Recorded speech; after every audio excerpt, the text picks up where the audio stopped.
Hi guys, it's Kelly. Welcome back to my channel. Today I'm going to be sharing with you a dessert and an appetizer that I brought to a friend's house this past weekend. We're going to get started with Oreo cheesecake brownies.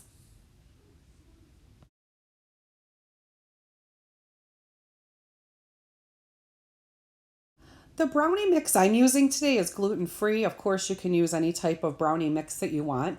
I'm just following the package directions, and all you have to add to the mix is half a cup of butter, which is one stick melted that I have back there, 2 tablespoons of water, and 2 eggs. I've sprayed my 7 by 11 pan just so that the parchment paper would stick. And it does have the cooking directions for different pan sizes. So if you don't want to use a 7 by 11, you can use something else. And I wanted the parchment paper to be all the way up the sides because after the brownies are done, we are going to be adding the cheesecake mixture. So this will just make it a lot easier to get out. This brownie mix also had a recipe for chocolate chip brownie cookies. I thought that sounded pretty good. I think I might try that next time. To my mix, I'm just adding my eggs, my butter, and my water. It didn't say that you had to use a hand mixer or a stand mixer, so I used my whisk.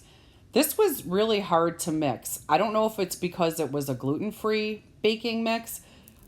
Let me know if you guys have ever made anything like this, but it's not like your normal brownie mix. So it was a little bit hard to mix and it was a little bit hard to get into the pan, but I did get it in. I got it all spread out. Just took a little bit of extra work. The directions said to cook it for 24 to 27 minutes in this size pan, and it ended up taking about 28 minutes. The directions were pretty spot on. While I had that baking, I started on my Oreo cheesecake topping. So all that I'm using is 2 blocks of softened cream cheese, vanilla extract, a cup of powdered sugar, and I started with 10 gluten-free Oreos. I put them in the bag. I didn't feel like taking my food processor out, so I just put those in the bag and I'm using my meat tenderizer to crush them up that way. The 10 Oreos were just enough, and I didn't crush them too small. I left them a little bit chunky. I didn't want it to be like if you were making a pie crust with Oreos. Then I just started mixing up my cream cheese, and once that got a little more softened, I added my powdered sugar and blended that all together.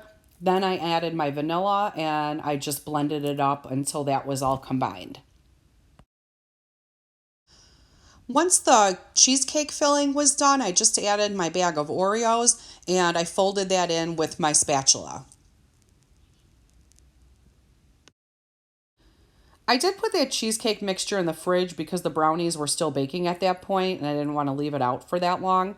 Once the brownies were completely cool, I put the Oreo cheesecake topping on, and I made this the night before. I think it turned out really well that way, sitting in the fridge overnight. And I just put a lid on it, put it in my fridge, and when it was time to go, I brought it with me, and I'll show you how it looked. I was glad I used all that parchment paper because these were really gooey. They were a little bit hard to get out. They were definitely hard to cut. Again, that's probably because it's gluten-free, but they were really, really good. I would eat these again. I couldn't tell that they were gluten-free. It was a really good brownie. So that's how they turned out. And now I'm going to show you the appetizer that I brought with for this get-together. The next thing I'm making is sausage balls. And here in this bag that I've had in my freezer is 1 pound of Jimmy Dean hot breakfast sausage. You can use the mild, and the recipe does call for 1 pound. I just freeze it in 2 sections in case I don't want to use all of it. But for this recipe, I am. So I'm going to start by just getting the sausage into the bowl. And then I'm going to add my cheese and my baking mix. You can see back there, I do have the gluten-free baking mix. The original recipe for this calls for Bisquick, but I'm bringing it to the same event, so it's going to be a gluten-free appetizer. I'm starting with 1 cup of cheese that I shredded. Whenever I make this, I try to shred my own cheese. I feel like it melts better, but you can use bag cheese if you have that on hand. I just ended up having enough of the shredded cheese, so that worked out. I added a little less than 1 cup of the baking mix. And after I put that in and mixed it up, it did need a little bit more. So I added about 1 cup in total.